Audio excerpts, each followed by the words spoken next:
hard to follow that introduction. It was much better than I would have done myself. My name is James Lloyd. I head up EY's Asia Pacific Fintech team across Asia Pacific. I'm only recently joined the firm about 3 or 4 months ago. As mentioned, prior to that, I'd helped build and scale a couple of fintech businesses, one of which was e-commerce payment gateway, which we white labeled for banks in Europe, such as HSBC, and one of which was an alternative finance platform out of Hong Kong, which we ultimately white labeled for banks in the region, including DBS in Singapore. So a bit of experience, I guess, building and scaling financial technology companies, particularly for banks.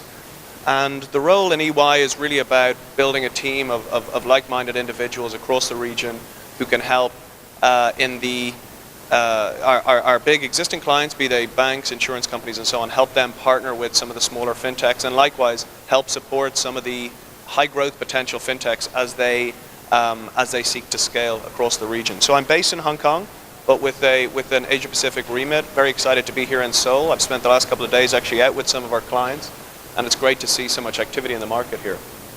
So I'm going to talk a little bit about internet banking trends in Asia-Pacific, and I want to start by, oh gosh, is this cut off at the top? Well, it is, but suffice to say, the title of the slide is "The Future of Internet Banking is Here." And I want to just draw your attention to the tagline, because I think this is what we're increasingly hearing across the future of internet and mobile banking, which is no branch network, no plush offices, anytime, anywhere, you never need to queue. So I think it's a pretty interesting tagline because it encompasses what a lot of mobile banks are trying to do. Interestingly, this tagline is actually 16 years old, from Asia's first internet-only bank, which was called Fintech. So I'm not sure if many of you have heard of this particular bank. It was a subsidiary of OCBC in Singapore. It was launched in April 2000, and it was bringing the future of internet banking to the masses. Now, again, I'm expecting not many of you are aware of this bank, but suffice to say, it closed down in June 2012. It was absorbed into OCBC's overall multi-channel strategy. But I guess I wanted to use it as an example of how, for all the talk, and this is true of fintech as much as it is internet banking, for all the talk and the hype and the noise, we've actually seen a little bit of this before. So the question then is, what lessons have we learned from what's gone before? What is different about today? Because I do believe it's fundamentally things are different today, be it access to computing power, analytics, so on and so forth. But I think it's worth reflecting on when you hear all these talks about fintech and internet and digital banking, and they tend to focus on what's happened in the last 2 years. Probably better to take a bit more of a contextual approach and think about what's happened in the past 30 years, the past 50 years. Okay, so I mean, the reason I raised Fintech here, I just think it's an interesting example, because the general manager was quoted at the time at the launch in April 2000 saying, often in the internet world, being the first to move is everything. In this case, of course, that was not true. Singapore had an internet population of about 800,000 people. Speeds were slow.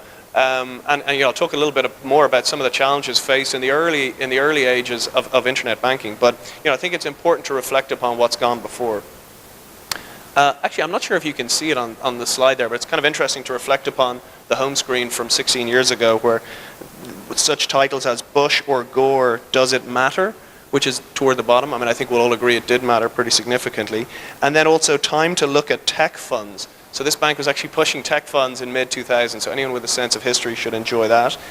But I mean, look, I wanted to lead on to the kind of history of internet banking. And again, kind of put up the slide title, but suffice to say, it's a brief history of direct banking, if you like, because again, it's worth reflecting upon what's gone before, what we've seen in the past. I mean, direct banking, as you know, is actually about 30 years old.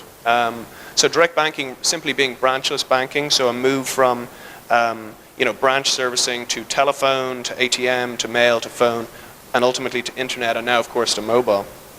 I think increasingly what we're seeing is from telephone banking to internet banking, but also, of course, the streamlined costs and overhead. This is the real selling point, if you like, if you're building one of these businesses or you're partnering with a business that is. The idea, of course, is by minimizing your geographic footprint or your branch footprint, you can save costs and overhead. And interestingly, historically, these have also often been owned or operated by incumbents. And I think that brings with it benefits, perhaps in relation to capital, and then constraints in relation to technical and other considerations. So a couple of examples worth reflecting upon. First Direct, probably the best known telephone bank, certainly in Europe, launched in '89 by Midland Bank, which of course is now part of HSBC. Today it's got about 1.25 million customers. Pretty successful, effectively operated out of 2 call centers.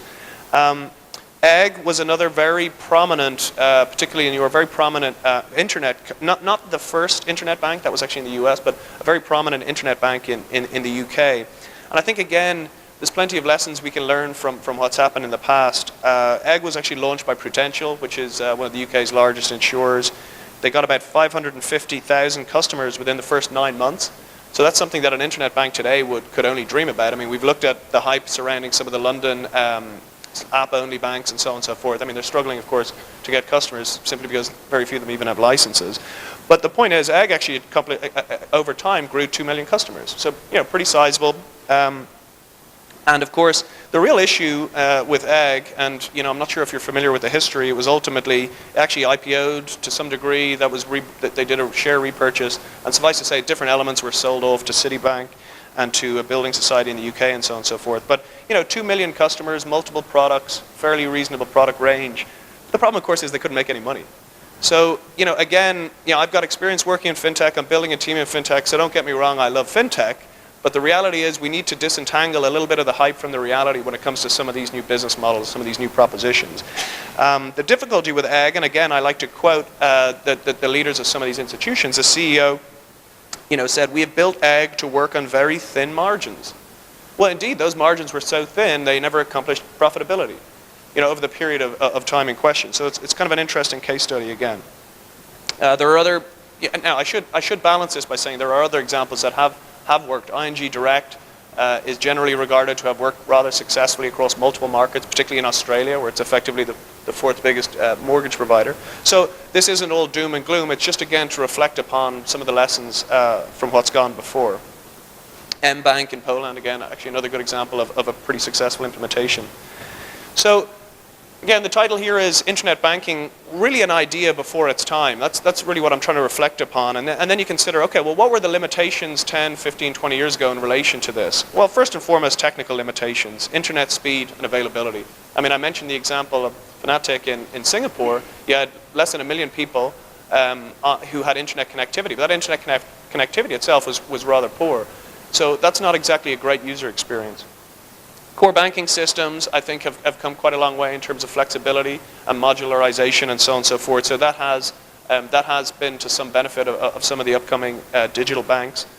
Customer stickiness and loyalty. I mean, oftentimes, particularly in fintech, people get hung up on technical considerations and even user experience limitations without actually considering they need a business model.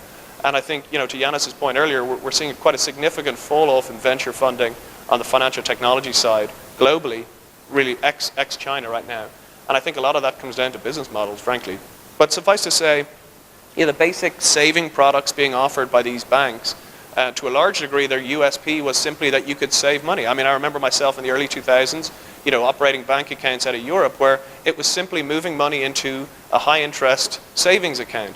But as soon as someone else came along and offered slightly more interest, you just moved the money again. There was zero customer loyalty, zero stickiness. That was part of the issues in terms of achieving profitability. Limited analytics, cross-selling was generally pretty weak, again, because you just said this is a high-interest bearing savings account. I have no interest in doing anything else with this service provider. So I think, again, there's perhaps lessons to be learned there. And again, one issue I want to mention at the end is the dependence on parent financial institutions. So I think there are advantages to this, particularly from a capital-based perspective, frankly, but then also are there constraints as regards innovation. So, I guess lessons learned I've already spoken about. I think, fundamentally this is true across most businesses, frankly. You really want to start competing on service, not on price. And I think there are lessons that have been learned by a lot of the upcoming and new digital banking solutions or internet banking solutions. This isn't a race to the bottom as regards price because no one tends to win in that environment. This is really about focusing on customer experience and analytics. Likewise, IT is an enabler. Core banking systems, we mentioned, have improved, but also the mobile platform, the scalability. Frankly, technically, we're in a much better place now than we were 20 years ago if you're building a full stack implementation from scratch. Competition, I think it's been spoken about to some degree already, but certainly, again, ex-China, which is quite a unique case. We've seen the beginnings of unbundling of certain services around the fintech space, be it FX, be it lending, and so on and so forth. I mean, the reason I say ex-China is in China, the rate of adoption and innovation is actually far greater than anywhere else on the planet. So I think China is fundamentally leading the world when it comes to fintech innovation. But in addition to that, obviously in markets, Europe, elsewhere in Asia, and the US, we are seeing a bit of an unbundling. So therein lies the opportunity for some of these focused fintechs. And then, of course, there's kind of an interesting, we spoke earlier about how many of the original internet banks were very much dependent on incumbent financial institutions. Well, we're seeing different kinds of partnerships develop now. Telcos, fintechs, such as Fidor Bank and Telefonica, which was recently announced in Europe. Banks to fintech, BBVA and Simple, who acquired Simple and have invested in Atom, whom were just mentioned. So I think BBVA are actually quite forward-looking in this regard. One of the strongest incumbents in the digital banking space. And then, of course, I think increasingly we'll see this kind of rebundling of services as some of these fintechs who are offering discrete services, be they FX, lending, and so on and so forth, will begin to join together to offer a kind of a more full-service solution. So, I guess the point here is, and I won't dwell on it, is really the title here being, is internet banking, is there an optimal approach to this? Look, I think the reality is, and this is kind of a prosaic point, but I think the reality is that market drivers vary pretty significantly across regions. What I mean by that is, you look at China in particular and other developing markets which have been mentioned. The reality is that, these guys are coming in to address unmet needs. The fundamental driving force in China and India and other large markets such as that is, the retail banking market in China has historically been rather weak anyway. Banks have traditionally focused on corporate. It's the mere absence of services or products that you or I may take for granted, be they just a bank account, investment products, credit cards, and so on and so forth. There's actually been a bit of a vacuum that some of the larger fintech players that Jonas mentioned earlier have really come in to fill. So I think there's also quite an interesting dynamic around the data sources, so be they e-commerce, telco, messaging, and so on and so forth, and how to access and leverage some of those data sources. And then also the regulatory environment. The UK has been mentioned several times in relation to internet banking, a market I'm very familiar with. The regulatory environment there is pretty favorable as regards these kind of new form banks, and the FCA has been quite proactive in supporting it. So the regulatory environment is conducive. Take China, again, the regulatory environment there has been extremely conducive to some of the BAT and other fintech players as they develop additional financial services. So, again, not to labor the point, there's different forms of delivery, from standalone, single country, full stack, licensed challenger banks in the UK. There's a whole range of ways you can address this. And I've given some specific examples on board. I guess I probably don't have time to dwell on them, but I think there's kind of interesting contrasts between some of these offerings, some of which are fully venture-backed, standalone, core banking up propositions, some of which are a front layer, a UX, UI layer on top of an existing bank. Some are greenfield opportunities developed by existing banks such as DBS, Digibank in India, or what Commonwealth Bank of Australia is doing with Time, first in South Africa, then in other markets across Southeast Asia. So I guess my point here is simply that there is no one-size-fits-all. It's really about the business model. It's about the economics. It's about frankly, the unmet needs upon which you're focusing. So with that in mind, I wanted to reflect a little bit on Korea, because I think this is, quite an interesting market. As you know, there's a bit of movement recently as regards internet-only banks. So, just to reflect on Korea, where we stand today, obviously highly banked, over 80% of banking online, 73% smartphone penetration. So highly banked, mobile native population, lagging in some web-based financial services delivery as regard, in relation to other markets. Two consortia, as you know, led by KT, so Korea Telecom and Kakao, a messaging service, have been issued licenses, looking to do kind of, full spectrum banking, deposits, lending, credit cards, and so on and so forth. I think it's quite interesting to reflect upon some of the drivers here, and I should say I spent yesterday with the CEO of Kakao Bank. We're working with them in terms of some of the digital banking offerings, and also the president of Korea Investment Holdings, which is the 50% owner. That consortium is also partnering with eBay, Tencent, a couple of other interesting players. And I think what they're trying to achieve is actually really interesting, leveraging some alternative data sources and so on to provide banking services. But it's interesting to think, what's the overall driver here? And I take the quote from the FSC, which is to say, we expect the new internet banks to offer improved, cheaper banking services to customers and to extend loans to borrowers with lower credit ratings. They also stir up fresh competition in the banking industry and create more job opportunities. I mean, quite a list of objectives, frankly, in relation to the digital banking market here or the internet banking market here in Korea. But I think a very exciting time for some of these players, and hopefully the knock-on effect on the overall ecosystem will also be positive. So, running out of time, so 1 or 2 slides left. I guess what's next? And I apologize, I don't have lots of pictures on my slides, by the way. It's not really how I deliver it, but I can appreciate that the text can be a bit... I guess, what's next in terms of global trends? I mean, API banking, I won't dwell on. Yanis has already covered that. Platform, ecosystem banking, partnerships. I mean, I think all of this has been already pretty well covered. What are the shifting roles for traditional banks, for incumbent banks? I think this is probably interesting to reflect upon. The solutions developer, proactively identifying new use cases, design, spec, develop solutions in-house, rapid prototyping, et cetera, There's the channel manager, whereby you're managing channel experiences, sourcing appropriate vendors to offer functionality and so on. So there's kind of a range of different opportunities here. Trust platform, I think, this is something that isn't mentioned enough, which is, who owns the data, who owns your virtual identity, where is this stored? This leverages the banking brand heritage and consumer trust to accredit or partner with some of the new fintechs. Marketplace provides open source developer platforms, data custodian, Safe keeps financial data, and then payment initiator, which has been addressed under PSD2 in Europe.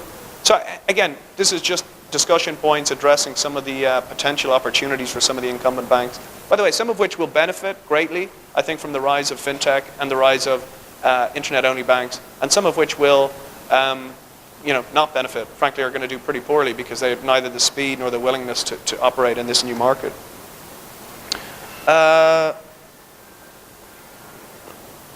I think I've got one more slide just to say, I'm just taking this specific example because I started the first slide, which was called the future of internet banking is here, but as I mentioned, that was 16 years ago. Now maybe perhaps it is here. Again, this is just one specific example, which is DBS's Digibank, which is their digital-only bank they're rolling out in India. And just to give you a sense of, their tagline being revolutionizing the way you banked, a sense of some of the potential functionality. Well, not potential, this is functionality that exists already with this particular implementation, but to give you a sense of, this is mobile-driven, mobile-first, paperless, signatureless, AI-powered virtual assistant. I think it's worth reflecting upon how much messaging bots, artificial intelligence, and so on is going to address a lot of our ongoing banking needs. Budget optimizer, this is more about, how do you, we've seen this with some of the data aggregators and so on, how do you really add value in terms of your customers' daily, weekly life, not just tell them what their statement balance is. And then, of course, security. Security is going to be a huge element of all of this. So I just wanted to leave you on that note with the sense of there are changes coming. I think it's worth reflecting upon what we've seen in the past and what the lessons learned are. And as ever, it's worth separating hype from reality in the new age of internet banking. Thank you for your time.